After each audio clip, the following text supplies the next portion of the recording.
Imbis nga magplano kong magwasing sa motor karon murag dako naman kayo ang dagom.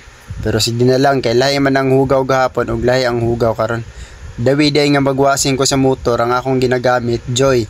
Dili ko gagamit atong ordinaryo lang nga sabon kay lahi ang epekto ato. Ang katumagong ordinaryo nga sabon mo to siya ang makakos og taya ilabi na diya sa mga may bolt nga part ug diya sa disc brake nimo. So muna siya ang reason nga galikay jud ko mogamit anang ordinaryo nga sabon compare aning Joy kay isang banlaw ra gini siya. Bisan og hinay ang imong agas basta maigo siya sa tubig automatic sinaw sa gayong epekto ana. Kung namanggaling mo shampoo nga para gyud sa motor specific para sa atuang mga motor so mas maayo. Unya kay naamata karon diri sa bukid nga area, Joy lang gyud ang atong makaya. Pwede sad nato ni gamiton ang Joy sa mga sakyanan. So kung naamoy sakyanan, okay gyapon kayo ning Joy. Og namanggaling po mo shampoo nga para sa inyong mga sakyanan, so pwede gyapon na. Anya, lahi pag og estilo sa pagwasing unahon gyud ako ng babaw before ko mo proceed sa ubos. Kaya ang hugaw sa babaw muadto ra man na sa ubos kumpara sa kung sa ubos ka nagikan ay matik ang kanay imong mga cover makakos gini sa gira. So ako na lang ning i-pass forward ang akong video no para dili sad mo tapulan og lantaw ba. So diring dapita wala na gi-sprayan na nako, di ba?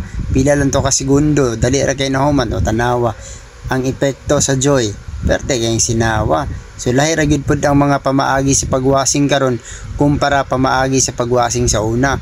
Kay sa una maadto pa mi suba para lang makawasing og motor pero karon gamitan lang nimo gingani sprayer, isa lang ka baldi ay sus matik imong motor wala na wasisi na sa kasinaw. Sa una sa mga badi once magwasing mi sa suba after na pag uli na mo bulingit na bugay ang motor kay layo man kayo ang suba unya pag-agi na pud nimo sa mga dalan nga hugaw-hugaw mahugaw na pud. So abi pud nako sa una nga ang mga motor sa syudad ug motor sa bukid so mali di ko mas dali mahugaw ang motor nga naa sa syudad kumpara motor dito sa bukid. Kay kung naa ka diri sa syudad i-park nimo na bagong wasing imong motor patakara kag park mapuno na og abog tapos muulan ba yun mo pilit na pud ang abog ana. So it means dali gyud gayo mahugaw, di ba? Ang kinabuhi sa motor mga badi kinahanglan nato na sa liguan. Mura ra gyapon nagtawo kung dili ta maligo mubaho sad da. So kinahanglan ato na silang atiman nun para ang mga parts sa inyong motor dili na sila dali maguba. So mura na sa sikreto especially sa mga cover labi nag imor nang ibulad imong motor diha sa init matik na ang kabera na magputi-puti na. So kinahanglan imo na silang wasingan para maprotektahan og dili dali maguba ang ilang mga cover. So hapit na dita mahuman na itong video no. Daghan kay salamat sa inyong pagtan-aw sa akong video.